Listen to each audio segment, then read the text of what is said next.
चलो विद्यार्थी मित्रों बधाने जय स्वामीनारायण। હવે આપણે છઠ્ઠા ચેપ્ટરમાં છેલ્લી થિયરી બધાને જય સ્વામીનારાયણ।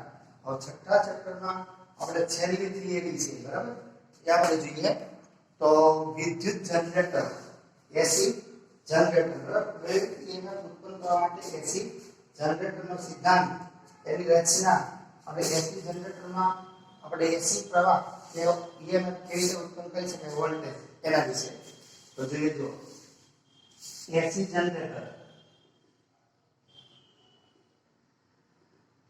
તો પહેલા આ એસી જનરેટરનો સિદ્ધાંત તો એસી જનરેટર વિદ્યુત ચુંબકીય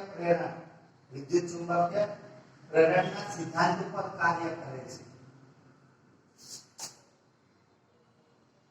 લેનો શું થયો એસી જનરેટરનો સિદ્ધાંત કયો વિદ્યુત ચુંબકીય પ્રેરણ। તો વિદ્યુત ચુંબકીય પ્રેરણ એટલે શું તો જ્યારે કોઈ પણ વાહક સાથે સંકળાયેલ ચુંબકીય ફ્લક્સમાં ફેરફાર થાય છે ત્યારે તેમાં પ્રેરિત EMF ઉદ્ભવે છે બરાબર જેને આપણે વિદ્યુત ચુંબકીય પ્રેરણ કહીએ છીએ। તો અહીંયા આગળ જનરેટરની અંદર બે પ્રબળ ચુંબકીય ધ્રુવોની વચ્ચે બરાબર એ જેટલું નિયમિત ક્ષેત્રફળ ધરાવતું લંબચોરસ લૂપ આપણે મૂકેલું હોય લૂપ તો લૂપનું અસરકારક ક્ષેત્રફળ એક cos થીટા છે। આ એક cos થીટા બદલાય એક cos થીટા બદલાવાથી ફ્લક્સમાં ફેરફાર થાય છે। તો આમ એસી જનરેટર એ તેમાં રાખેલા વાહક સાથે સંકળાયેલા ચુંબકીય ફ્લક્સમાં ફેરફાર કરે છે। આ સિદ્ધાંત પર વિદ્યુત જનરેટરની રચના થયેલી છે। તો હવે જોઈએ આ વિદ્યુત જનરેટરની રચના વિદ્યુત જનરેટર કેવી રીતે બનેલું હોય એની આપણે રચના જોઈએ બરાબર। તો જો આ એક પ્રબળ ચુંબકીય ધ્રુવ આ દક્ષિણ ધ્રુવ કહીએ આપણે ઉત્તર ધ્રુવ કહીએ ચુંબકીય ક્ષેત્ર ઉત્તર ધ્રુવથી દક્ષિણ ધ્રુવ તરફની દિશામાં હોય બરાબર। તો આ આપણે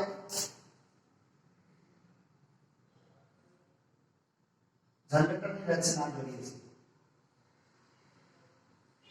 બરાબર। આ ચુંબકનો ઉત્તર ધ્રુવ ચુંબકીય ધ્રુવનો તો તેવી રીતે અહીંયા આગળ ચુંબકીય ધ્રુવનો દક્ષિણ ધ્રુવ બતાવીએ તો આ દક્ષિણ ધ્રુવ બરાબર। આ બે પ્રબળ ચુંબકીય ધ્રુવો હોય આ બે પ્રબળ ચુંબકીય ધ્રુવો ધ્રુવોની વચ્ચે આ બે પ્રબળ ચુંબકીય ધ્રુવોની વચ્ચે એક લંબચોરસ ગૂંચળું મુક્ત ધરી ઉપર ભ્રમણ કરી શકે તે રીતે રાખેલું હોય તો આ રોટર શાફ્ટ અને ધરી ટૂંકમાં રોટર શાફ્ટ એટલે ધરી કહેવાય લોખંડની ધાતુની બરાબર આ ધરી એના પર એક લંબચોરસ ગૂંચળું બરાબર। તો ગૂંચળુંમાં આપણે બતાવીએ તો જો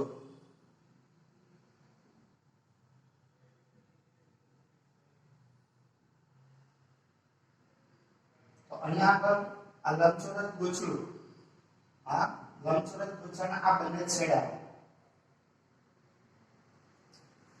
આ લંબચોરસ ગૂંચળને આવી રીતે રોટર શાફ્ટ હોય રોટર શાફ્ટ એના ઉપર જડિત કરેલું હોય આવી રીતે જડિત કરેલું હોય રોટર શાફ્ટ ઉપર આવી રચનાને આર્મેચર કહેવાય। શું કહેવાય આર્મેચર બરાબર। આ ગૂંચળ રોટર શાફ્ટ સાથેનું ગૂંચળું જેને આર્મેચર કહે છે। આ એકલું આપણે એક ગૂંચળું કહેવાય બરાબર। રોટર શાફ્ટ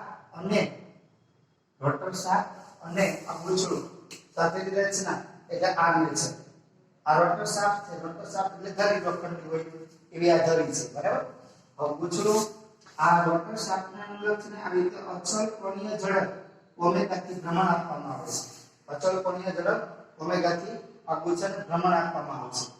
હવે આ ગૂંચળના બે છેડાઓ આ ગૂંચળના બંને છેડાઓને આવી એક બરાબર બે અર્ધવર્તુળાકાર સ્લિપ રિંગો હોય રોટર શાફ્ટ હોય બરાબર। હવે બે અર્ધગોળાકાર સ્લિપ રિંગો હોય હવે આ બે અર્ધગોળાકાર સ્લિપ રિંગો બરાબર એક આ અને એક એવી રીતે અહીંયા આ ગુચ્છાના બંને છેડાઓ છે, આ ગુચ્છાના બંને છેડાઓ, આ બંને છેડાઓને આવી રીતે આ અર્ધસ્ફટિકો સાથે જોડેલું હોય, અર્ધસ્ફટિકો સાથે જોડેલું હોય. તો આ અને આ બંને અર્ધસ્ફટિકો છે. સ્ફટિકો બરાબર, અર્ધસ્ફટિક. આનો આપણે નામ આપવું હોય તો નામ આપીએ આ B1 ને B2, B1 ને B2 બે અર્ધ ગોળાકાર સ્ફટિકો છે. એને આ ગુચ્છાના બે છેડા સાથે જોડેલું હોય આપણને. બરાબર. હવે આ બંને સ્ફટિકો છે એને બાહ્ય પરિપથ સાથે જોડેલું હોય. તો બાહ્ય પરિપથ વાહકતા એ ધન છેડો કે ઋણ છેડા તરીકે વર્તે. તો આ થયું આપણે બરાબર, આ થયું આપણે આ કાર્બનના બે બ્રશ હોય, કાર્બનના આ બ્રશને સ્ફટિક સાથે જોડેલું હોય. તો આ બંને કાર્બન બ્રશ છે, કાર્બન બ્રશ, આ ને આ બંને બરાબર. એને આપણે C1 C2 કહીએ, C1 ને C2 એ બંને કાર્બન બ્રશ છે. હવે જ્યારે આ ગુચ્છાને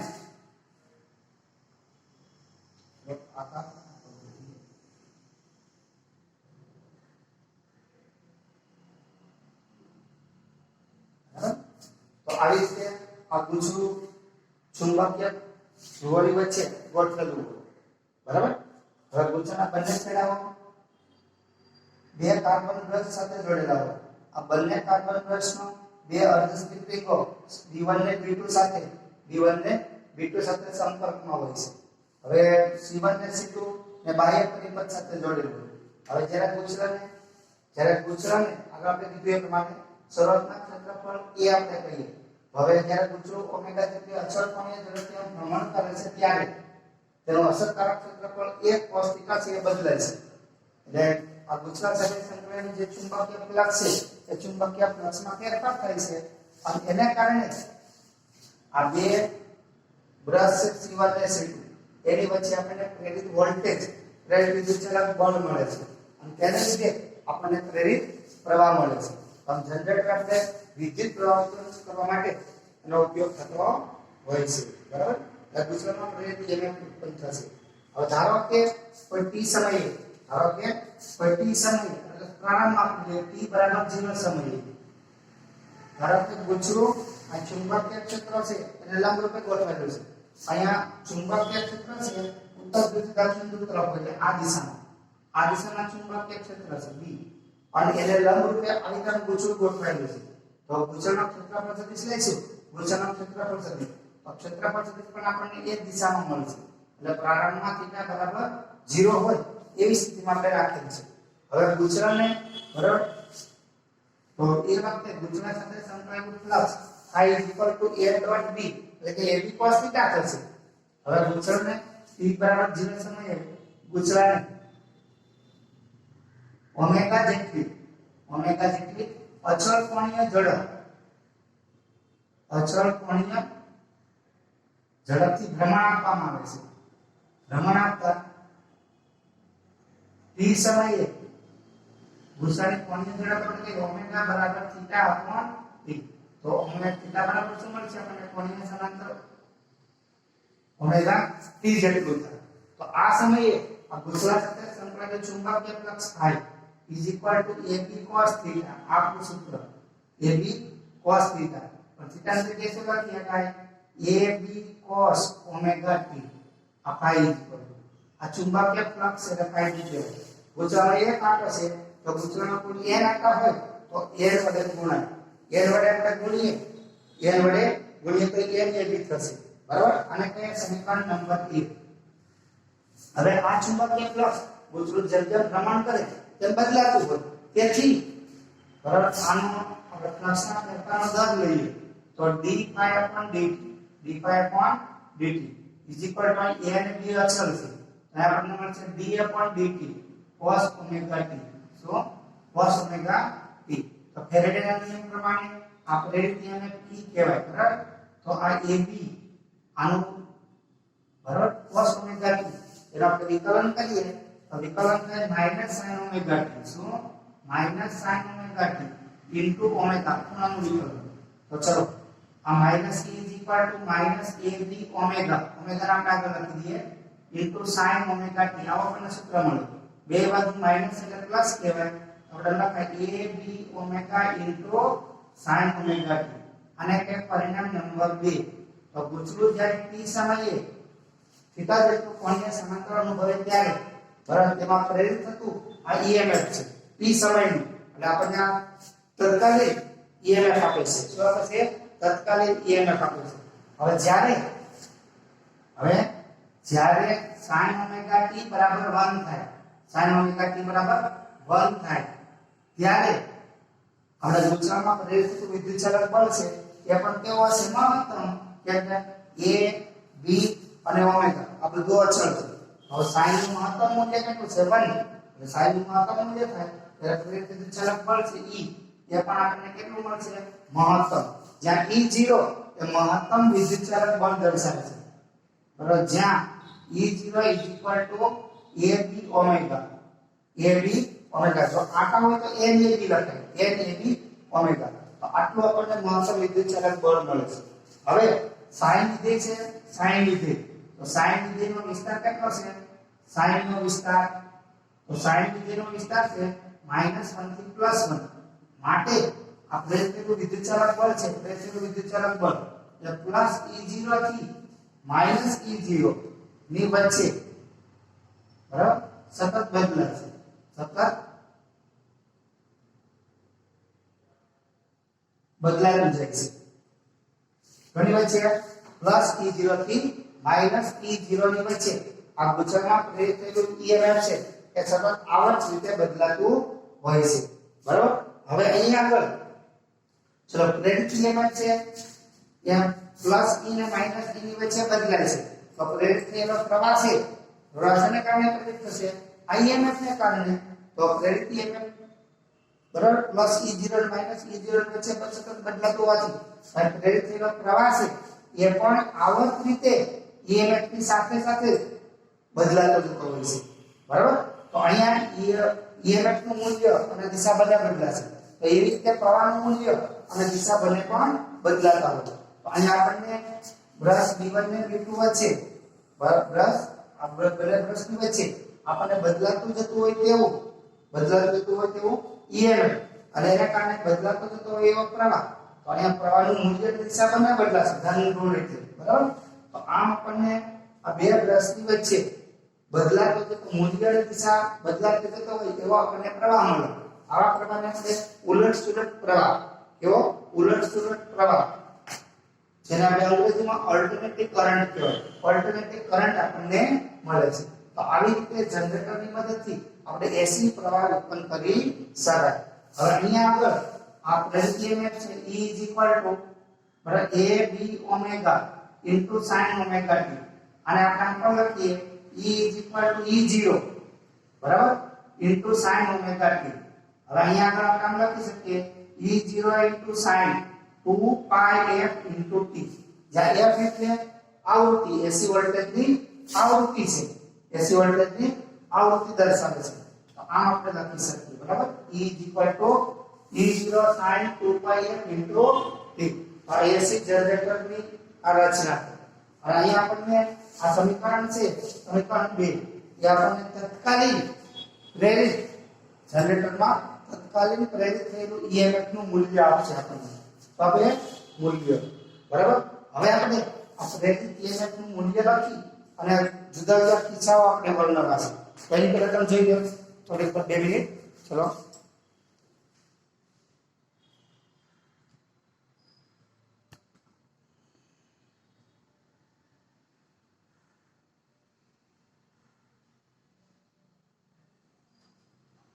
બરાબર તો હવે આપણે અહીંયા આગળ અહીંથી અલગ પ્રશ્ન પૂછાય એસી જનરેટરમાં પ્રેરિત થતા emf નું સૂત્ર લખો જો એસી જનરેટર માં પ્રેરિત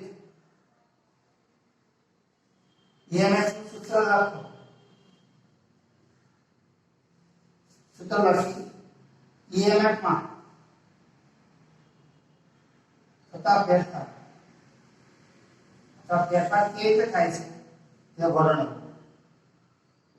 બરાબર તો તો અહીંયા આગળ આ ગુજરાતમાં પ્રેરિત થતું જે EMF છે એ પ્રેરિત થતું EMF ના જે ફેરફારો સમજવા માટે આપણે ગુજરાતની 4 સ્થિતિઓ ધ્યાનમાં લઈશું. ગુજરાતની 4 સ્થિતિઓ. બરાબર. એમાં નંબર 1 ગુચરું જ્યારે ચુંબકીય ક્ષેત્રને લંબ હોય એટલે કે ચુંબકીય ક્ષેત્ર આ પ્રમાણે છે, ગુચરું આ પ્રમાણે આપણે લંબ રૂપે ગોઠવાયેલું હોય ત્યારે ચુંબકીય ક્ષેત્ર અને ક્ષેત્રફળ સદિશ બંને એકબીજાને સમાંતર થાય ત્યારે થીટા બરાબર 0. એટલે કે ગુચરાનું ક્ષેત્રફળ અને ચુંબકીય ક્ષેત્ર બંને પરસ્પર લંબ હોય. બરાબર. બંને પરસ્પર લંબ હોય. જો ક્ષેત્રફળ નહીં હોય આ ચુંબકીય ક્ષેત્ર ગુચરાને લંબ હોય તો થીટા બરાબર 0 મળે આપણને. થીટા બરાબર 0 મળશે. તો પ્રારંભમાં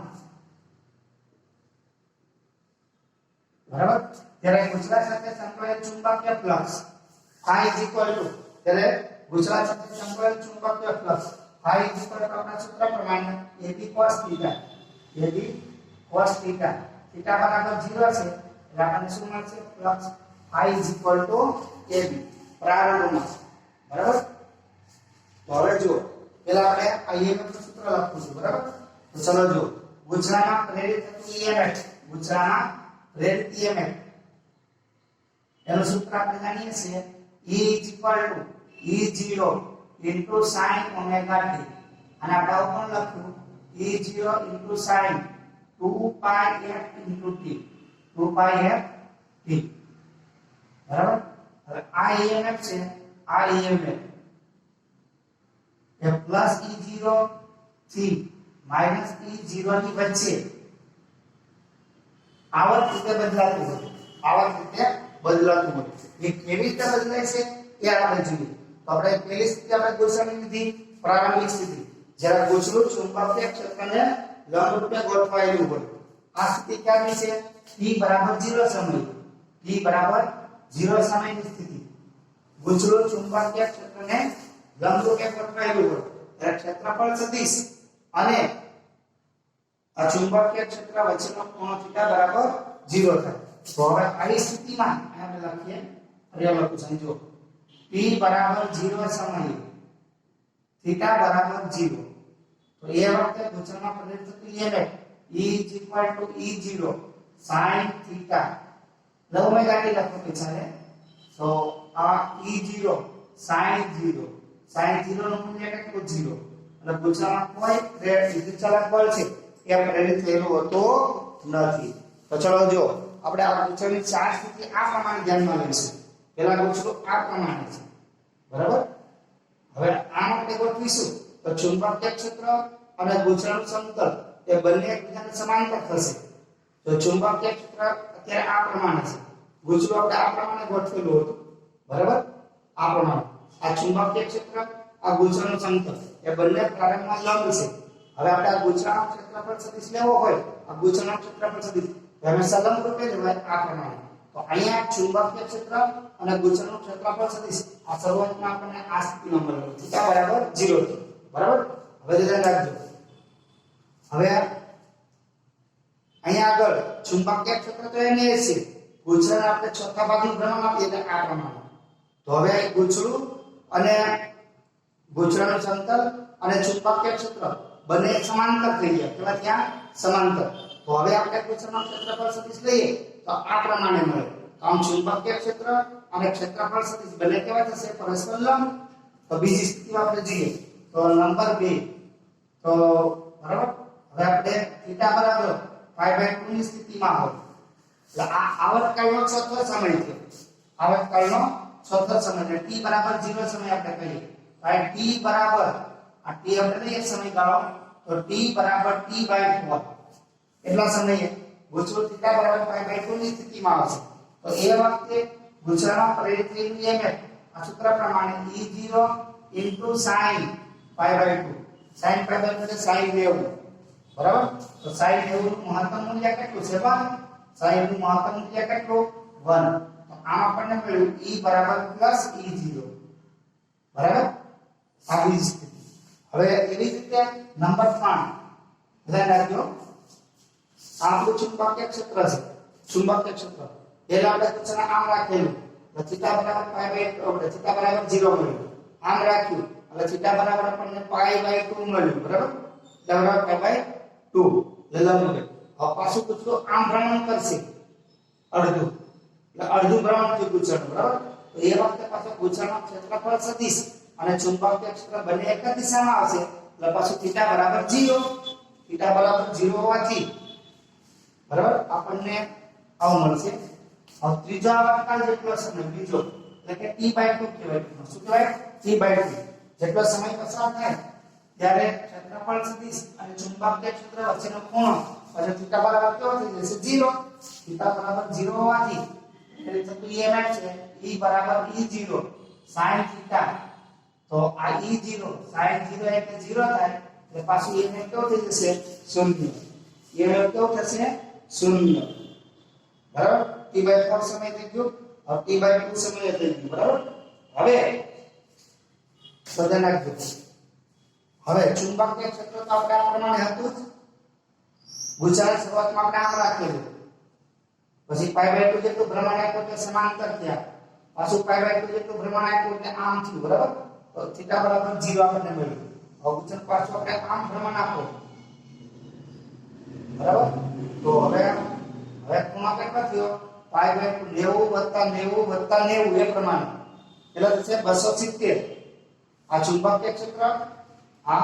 ચુંબકીય ક્ષેત્ર અને ગૂંચળનું સમતલ બરાબર તો બંને વચ્ચેનો ખૂણો કેટલો થશે બંને વચ્ચેનો ખૂણો 270 નો થશે કેટલો 270 નો પેલા t બરાબર 0 સમયે થીટા બરાબર 0 હતો t/4 સમયે બરાબર t/4 સમયે ખૂણો કેટલો હતો 90 નો અહીં થીટા બરાબર 90 થયો બરાબર પછી અહીંયા આગળ થીટા બરાબર કેટલા થયા 180 0 ના લખાણ 180 sin થીટા sin 180 ની કિંમત પણ કેવી હોય 0 sin 180 એટલે 0 એપ્સિલોન 0 0 બરાબર 0 આ પ્રમાણે આપણને મળે હવે ત્યાર પછી ચોથો તબક્કો આપણે લઈએ તો t બરાબર અહીં 2t/4 આપણે લીધું શું 2t/4 હવે 3t/4 લઈએ ત્રીજો ભાગ તો એ વખતે થીટા બરાબર આપણને કેટલા મળશે 270 થીટા બરાબર 270 તો એ વખતે ગુજરાતમાં આપણે થતું EMF E E0 sin 270 તો E0 sin 270 નું મૂલ્ય -1 થાય તો E0 તો આમ આપણને EMF નું મૂલ્ય મહત્તમ કેવું મળ્યું મહત્તમ અને -E0 જેટલું હવે ત્યાર પછી હજી આપણે સમય લઈએ તો નંબર 5 તો t બરાબર 4t/4 એટલે કે t જેટલો સમય થાય થીટા ગૂંચળનું ભ્રમણ કેટલું કરશે 360 નું 360 નું ભ્રમણ થાય એટલે E બરાબર E0 sin 360 તો E0 પાછળનું મૂલ્ય કેવું થાય 0 તો આવી રીતે પાછળ સતત EMF નો પુનરાવર્તન થયા કરે એટલે કે +E0 અને -E0 ની વચ્ચે સતત આ EMF છે રેટ થતું EMF એ સતત બદલાતું હોય અને આપણે આલેખ દોરીએ તો આપણે આ પ્રમાણે દોરી શકાય જો આ પ્રમાણે આલેખ દોરીએ તો ધારો કે આટલું મહત્તમ EMF છે આ +E0 આ -E0 આ 0 તો પેલા t બરાબર 0 સમયની સ્થિતિ આ t/4 જેટલી સમયની સ્થિતિ બરાબર હવે આ t/2 જેટલી સમયની સ્થિતિ t/4 2t/4 એ પ્રમાણે અહીંયા 3t/4 સમયની સ્થિતિ બરાબર અને આ પણ t જેટલા સમયની સ્થિતિ તો t બરાબર 0 સમયે EMF કેટલું 0 આ EMF છે એ sin વિધેય અનુસાર આવર્ત રીતે સતત બદલાતું છે આપણે વક્ર દોરીએ તો આપણને કેવો મળશે sin વક્ર તો અહીંયા t/4 સમયે વિદ્યુતચાલક બળ મહત્તમ હતું t/2 સમયે વિદ્યુતચાલક બળ 0 થયું બરાબર પછી t/4 સમયે વિદ્યુતચાલક બળ મહત્તમ થયું પછી કેવું થયું 0 તો આ આપણને મળ્યો sin વક્ર શું મળ્યો sin વક્ર આપણે EMF E વિરુદ્ધ સમય t નો આલેખ આપણે આ પ્રમાણે દોરી શકાય તો આવી રીતે જનરેટરમાં સતત આપણે પ્રેરિત EMF મેળવી શકીએ તો આ છે જનરેટરની થિયરી બોલો જય સ્વામિનારાયણ